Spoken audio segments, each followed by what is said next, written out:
Hey guys. Okay, we're gonna wait just for a couple of people to hop on here. It's always delayed, so we're gonna watch it from our phones. That way, if you guys have questions, because you're probably watching and Facebook is not telling me right now. Um, but if you have questions, you can ask in the comments as we are going along. And just a heads up, this is part of our giveaway series. So we are giving away a teacher planner, which my husband would have no interest in, and that's okay. So if you're somebody and you win, then instead of a teacher planner, we're going to send you out a Starbucks or a Dunkin' Donuts gift card. Those seem to be popular among everybody, regardless if you're a parent or a teacher or not. So, when you hop on, go ahead and drop down where you're watching from, and we're excited. We're just going to share with you a few things that we've learned, I would say the hard way. Oh, definitely the hard way. When it comes to marriage in general, but then when we threw in building a business together, like, I feel like it blew everything out of the water again. Like things that we thought that we were getting really good at, turns out we weren't that good at them. So we're definitely gonna dive into like the good and the bad and the ugly. Let me see if I can see the comments because right now I can't see anything. Right, it's not even popping up on my review thing. Oh, okay. Hi, Jasmine. Of course I jump on when it's marriage. Yes, but we're also talking a little bit about child rearing, so you're actually gonna want to stay on this. It's not just marriage. Hashtag team single. Okay, I love that. Hi, Janice. Shawnee from work in Weatherford. Hey, Julie. Okay, so we're just going to give you 4 very practical tips on how to have your marriage thrive when you're both working. And in 2020, I feel like we are just in like a very busy era, I guess, a lot busier than I think like our grandparents and our great grandparents were. So I think it's awesome to learn from the people that have been married 50, 60 years, what they did when they were raising kids. But then you also don't see the side of, okay, well, she was a stay-at-home mom and he was out working the farm, and it was just a whole different era than it is right now for most of us. Not all of us. I realize there are some stay-at-home moms out here, and that's awesome. But a lot of you guys are still working from home, so you're still working. So anyways, just going to throw that in there. So if you did share and you want to be in the contest, drop me down a hashtag shared so we know to put you into this month's contest. And we're just going to get right into it because this is a little different topic than we typically talk about. But I feel like it's something that needs to be said. This is something that's probably a little bit more passionate to me than it is to him. But we both agree, like, how's one person going to come on and give marriage advice when you don't get to hear from the spouse of, like, is this actually how you're living? Or is this just kind of what you're saying that you should be doing? So the first thing we want to talk on is staying humble. So in other words, don't be too proud to scrub a toilet. And that goes for the man and for the wife. Now, I don't know when the last time you actually scrubbed a toilet, but I will say that he does dishes. Oh, really? Yeah. Oh. I will say he does dishes and laundry pretty consistently and vacuums. Like, he's not too proud to clean the house. So one thing I want to touch on is there's a saying that goes around all the time. Do you remember what the saying is? Marriage is... Oh, 50-50. Yeah, we heard that so much when we got married. Oh, marriage is 50-50. You have to both put in, it's equal. It's 50-50. Well, we definitely want to call BS on that because marriage is not 50-50. Not even a little bit. Not at all. Marriage is 100-100. 90-10. Just kidding. In our marriage, it's 90-10. Apparently, we still live in the 1910s. Where I have to wear like heels and pearls to vacuum my house. That's how I like it. Now, we are very, very sarcastic. If y'all don't follow us, you don't know that. His favorite saying is literally to tell me, woman, go make a sandwich. So we are sarcastic. We don't live like that. Like, he is the very definition of what a good husband is supposed to be. But you wouldn't know it just from having a conversation with us. So don't judge us by that. But one thing we want to touch on is when you're both working, and again, that's kind of what this topic is about, is both of us working, you should both expect to come home and take care of the house. You should expect to do all of it. So from his point of view, he should expect to go work, I would say 9 to 5, but he doesn't work 9 to 5. He works like 6 to 6. And then come home and make dinner and do dishes. And like, he shouldn't expect to come home and sit on the couch and get his feet rubbed. From my point of view. That sounds good, though. And that does happen sometimes, and that we're going to talk about that aspect of it too. From my point of view, I work from home. Now, when we first got married, that wasn't the case. We both worked outside the home. We worked a lot of hours. We also didn't have a kid yet. So what your marriage looks like is going to change a little bit as you go through your seasons. Thank you, Shawnee, for sharing. You are in the drawing for this, so hopefully you win. But I can tell you it looks a little different now than it did 6 years ago when I wasn't working from home yet, and when we were expecting a baby versus we have a 5-year-old. So your seasons are going to change, but I expect to work all day, homeschool all day, then get up and make dinner and clean the house and do all the things, because if we both expect to do it, it's going to get done. And there's going to be 2 scenarios. The first one being you're both going to get home and you're super, super tired and neither one of you want to do it, but because you've disciplined yourself to do it, one of you is going to get up and do it regardless, so the other one doesn't have to because they're not feeling good.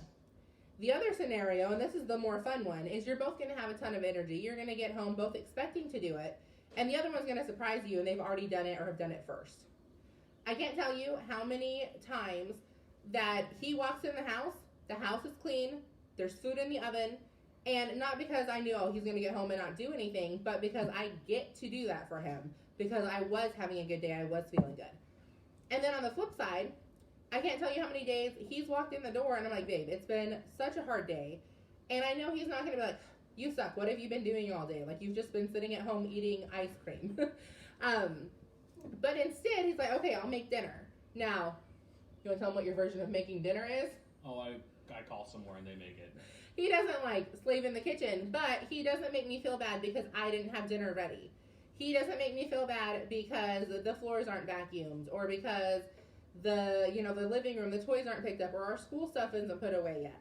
So. And there are times where I call or text ahead and say, hey, is there anything you need me to pick up on the way home? It could be as simple as running to the grocery store, or it could be, hey, I need you to bring home dinner. Yeah. So again, it's 100-100. Like, if you both expect to do all the things are going to get done without one person doing it all the time. Sorry, our neighbor just started, I think, mowing his yard or something. No. I don't know what he's doing, but it's loud. So we're just going to shut the windows and pretend that we don't have neighbors. All right, so as you have questions, go ahead and ask them. I'm going to look through the chat real quick. Okay, so the second point I want to bring up, or the second thing I want to say, is communicate. Communication is key, guys. We've been in places where we've seen couples that don't communicate. We have seen leaders that don't communicate with each other. And something that we're both very passionate about is just learning to communicate, learning to not hold everything in.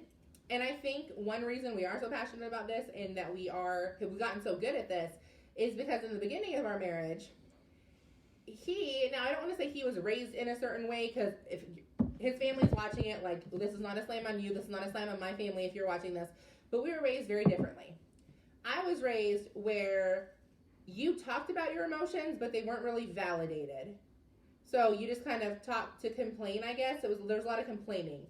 He was raised, and I don't know if he didn't learn this from his parents, but him personally, he didn't talk about his emotions. He kind of just held them all in. Bottled them up. And again, I'm not saying no one trained him to do that. I'm saying that's what he did growing up.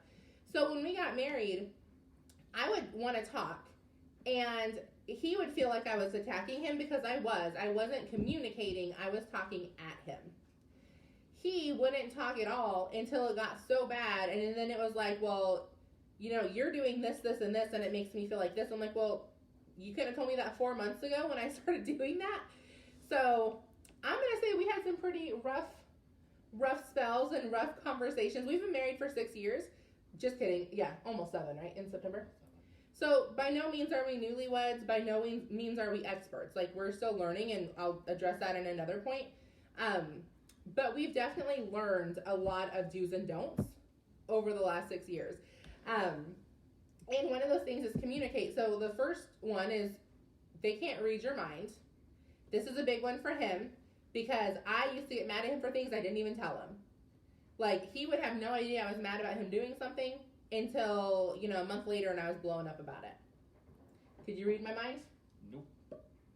Now, to elaborate on reading your mind, they meaning husbands, y'all, they don't get subtleness. Just spell it out for them. Do not drop hints. Do not think because you said something a week ago, they're going to remember it right now. Like, spell it out for them. So if you want him to do the dishes, don't say something like, man, I'm so tired. Like, I just don't have a lot of energy to do these dishes today. He's going to say, okay, do them tomorrow. He literally has told me that before. That's not what I wanted him to say. I wanted him to get off the dang couch and do the dishes. But all I had to say was, babe, can you get up and do the dishes? And I would have got the outcome I wanted, and he would have saved himself a lot of frustration trying to figure out why the heck I was complaining. Now, I don't do that anymore. Literally, I got home from church today. I said, hey, can you do the laundry? Because I'm a little bit behind in my schedule. And he did the laundry. Now, what did you tell me first? When I asked you to do the laundry, you basically said no, but in a sarcastic way. I don't remember what you said. Wow, so if you have a sarcastic husband, they're probably going to tell you no. But they don't actually mean it. Then they're going to get up and they're going to do it. So, do you want to elaborate anything on the communication part of it? I know that was probably one of the worst ones for us to get through. I think you hit on it. It's just open communication. So, give you a little insight into our story. So when we first got married, we used to. Should I know this story first? We used to go on walks. Okay. But our walks didn't turn into like nice, leisurely, hey, I love you, this is awesome. Our walks turned into the fighting of the last how many ever months until we had our last walk. And that was not healthy by any stretch of the imagination. And I still kind of hate going on walks because I have dreaded fear of that all happening again. Not that it would, because we do a much better job of communicating. But that's kind of, don't do what we did. No. And to touch on the walk thing, it wasn't like a way to trick him into talking. I am very much an outdoor person, so nature helps me to open up and to think and to clarify. Like, y'all that follow me, you know when I go do my journaling sessions, if I can do them at the beach, I'm doing them at the beach, because that just helps me to have a clear mind. He isn't necessarily like that. Like, he can sit down at a table and have a conversation, and I'm like, no, I need to be outside and like doing something to get my juices flowing. So when I said I want to take a walk, it was, hey, I have something on my mind that we need to talk about. So now we don't do that. We have very healthy communication now. It only took us about 5.5 years to learn how to do this. So now we routinely will just have little discussions of like, hey, this is bothering me. When's a good time to talk about this? Because it doesn't need to be talked about when he's getting home from a bad day at work. It doesn't need to be talked about when he comes home and I'm like, okay, I'm ready to kill my kid. Can you just please take her somewhere? But it does need to be talked about. So we'll usually bring it up and say, hey, I've got something in my mind we need to talk about. When is a good time to talk about it? And we'll set on a time and we'll talk about it, because at this point, we're talking about it before it is an emergency. When it just pops in our head, like, it's not something we have to talk about right this second. It's something sometime this week we need to have a discussion. But he's right. Now I don't think he does it anymore. But for a while, I'd say, babe, can we go on a walk? He goes, what's wrong? Nothing. I just want to go on a dang walk. I like to walk with you. But that's why we have kids go. Yeah. Like I said, he's sarcastic. He'll literally be like, you have Glory. She's your friend. I'm like, no. Kids are not meant to be your friends. Okay? Kids are, no. That's not what they're there for. Now, I'm not saying they can't be your friend and you can't be friendly with them, but God did not give you a kid to be your friend. Okay? Read the Bible. Anyways, all that to say. So the next point is setting boundaries. Speaking of kids, setting boundaries is point number 3. Drop me a 1 down in the comments if you have kids.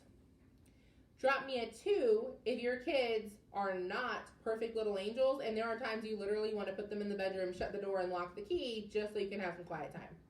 We're going to drop you a 1 and a 2. Brett, stop. He is dropping 2s in the comments like they're going out of style. And it's funny because y'all are delayed. So you're going to see him pop a bunch of 2s before I even said what I just said and be like, why the heck is he dropping a bunch of 2s down there? But the first thing when it comes to boundaries that I want to talk about is actually not kids, it's work. So like I said, when we got married, we were both working full-time outside the home. Then I took an at-home job that I built up while I was working my outside of the home job. So that put on a lot of stress in our marriage, not because of the job, but because I did not know how to manage my time to save my life. Been there, done that, right? 2 Grams kids and they can push buttons. Yeah, I can imagine. So when I started working from home full time, I had no idea how to set boundaries. I was on my phone 24/7, and I wasn't working the whole time either. If y'all don't know, I advertise on social media. He does now also, but I started the job before he did. And there would be times I would be working.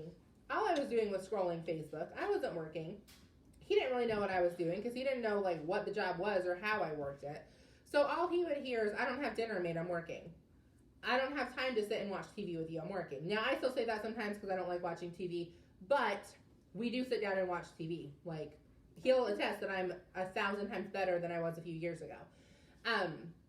So setting boundaries with work. Now, that could be you work outside the home, but you bring work home with you. You need to learn to set boundaries. It could be you're working at home while your spouse is not working at home. You need to set boundaries. For me right now, that looks like I work 2 hours in the morning, 1 hour in the evening. The morning is usually when he's already left for work. The evening is we sit and work together because, again, we both are working the business. And then there's like little pockets of time here and there throughout the day that he's not wanting my attention and my daughter's not needing my attention, that I kind of fill in the blanks if it comes to like needing to train a team member or posting up a few more ads or whatever. And I can tell you it's funny, but it's also sad. When I was on my phone 24/7, I was making significantly less money than I am now where I only work actual chunks of time. That's why neither one of us, you'll ever see on our Facebook when we talk about, oh, this job is so easy. You just work 5 minutes here, 10 minutes there. Now, is that true, the 5 and 10 minute pockets? For some things, yes. But if you're wanting to build it to a full-time income like we have, you actually have to like manage your time. And that's one thing that we get to teach our team, and we love that aspect of it, but it is still work. And insert income disclosure statement, I will drop it down in the comments. Guys, if you're on my team and you remember working this and feeling like your wheels were just turning, you didn't know what you were doing, drop me a 3 in the comments. Let's be honest here. Some of y'all, you've told me like in the last 18 months, this has become fun again. And that's something that we had to learn how to set boundaries. But then we had to figure out what that looked like before we could turn around and teach you. Speaking of the kid, she's right there. So, again, all that to say, I'll drop the income disclosure statement down there because it does need to be dropped. The second way I want to talk on boundaries, though, is your kids. Y'all just saw her. Okay, we have been on this for 16 minutes. Y'all have not heard a peep out of her. It is not because we have her chained up in a cage. I promise she is running free around. But she knows, hey, when mom and dad are working, this is quiet time. So you need to get your kids on a schedule. I know I sound like a broken record. He thought I sounded like a broken record at first. Now he loves the fact that our kid's on a pretty good schedule. He loves the fact that we can say, hey, it's quiet time, and guess what? She does. She's quiet. But in the beginning, I think people thought we were crazy when we talked about setting boundaries with your kids. Now, that is for quiet time, but that's also for you need alone time with your husband. If your kid is staying up till 2 or 3 o'clock in the morning and you're having to be up and out of bed constantly because they won't go to sleep, or you're having, like, we literally had a friend who slept on the floor of their kid's room because the kids would keep getting up out of bed unless dad was sleeping on the floor beside them. That's not healthy. Now, I'm not saying you're going through a training phase, you do weird things every once in a while, I get it. But as a norm, that should not be happening. Same with the quiet time. Like, I remember telling a girl, you know, if you need time for yourself, which I think that you do, and this was a single mom that I was talking to. She didn't have family around. She didn't have anyone like, hey, can you watch my kids for a couple of hours? It was like, okay, you have 3 kids. You need to teach them to have quiet time. And she said, oh, my kids just won't do it. Like, if I tell them to go play in their room, then they just tell me no. You've got to set the boundaries for your kids. You've got to be the parent. And I know that sounds like a broken record. There are so many books we can, like, reference you to go read. But, I mean, that's just something that has to happen. And, again, he would tell you, just learning to set boundaries with our daughter, and there would be plenty of times I think he'd be real irritated with me if I constantly chose my kid over him. Yep.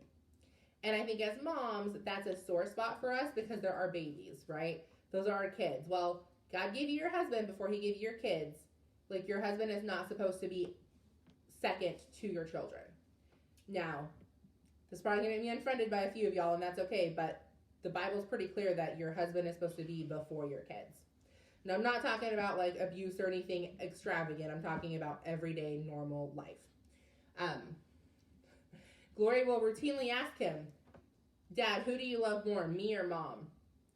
And it took her it took her a while to understand, like, Mom always comes first. I love you, and I would put you above anything in the world, but Mom comes first.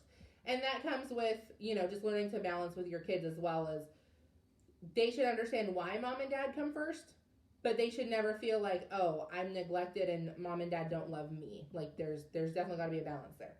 So, last thing I want to talk about, there's a lot of threes in these comments. Yes, I remember when I was not good at teaching y'all time management. A lot of people are like, yeah, you suck at life. But y'all all like it now, so we're good. The last thing I want to touch on is always be learning. Can you tell them what you got me for my anniversary 2 years ago? Do you remember? 2 years ago?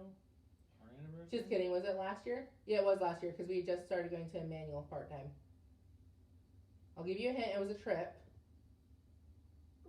But he didn't take me to Hawaii or the Bahamas. Oh, we went to a marriage retreat. He surprised me with a marriage retreat. Y'all, I can't tell you how many people I told that, and they're like, I would be pissed if my husband told me we were going to a marriage retreat on our anniversary. Or they're like, what's wrong? Yes. I was like, why would something need to be wrong? Like, you should be working on your marriage before you need to work on your marriage. Okay, and I use the analogy of a house all the time when I talk to people about this. You can wait until your roof falls in to fix it. It kind of sucks at that point. Or you can go remodel your kitchen because you just want to have a nicer, bigger, better looking kitchen.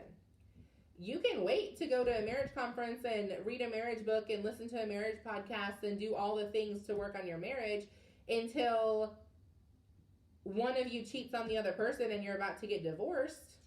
Or you can start working on your marriage when you're already happy to just make it to make it be bigger and better and happier. Does that make sense? Like, you don't wait until something is broken to fix it. And I know, trust me, that's another stupid saying, the whole, if it's not broken, don't fix it. No, if it's not broken, kudos to you because you're doing something right. But that doesn't mean that you can't make it better. And that's, y'all know that on my team, I teach systems all the time. I don't care if it's not broken. If I can make it better and help you guys make more money in less time, we're going to figure out how to do it. So if you have questions, drop them down. We will answer all the comments after this. Just a short recap, and I will put this up on my YouTube as well, which is Helping Hearts Homeschooler. Again, not his passion, definitely mine, the homeschooling aspect of it. But I think it's important to bring him in on certain things, and he can kind of show you guys, okay, like, she's not crazy. She really does implement these things. So 1 is stay humble. 2 is communicate. 3 is set boundaries. And then 4 is just always be learning. And so if you share this again, you're in the drawing. Just make sure that you comment down that you shared it. And for those of you who are on our team, get in the VIP page right now. We are going to go live. He has something he's going to talk to you guys about business-wise, just to give you a business building tip that when he told me, I was like, oh, you definitely need to teach that. That's good. So you're welcome, Janice. All right, we will talk to you guys later. Do you want to push the finish button? Actually, no, just kidding. Can you push the finish button? Because you got to save it. Well, he's got to save it, so we got to make sure that it actually gets saved. Honey, it's right down the bottom. It says finish. Oh.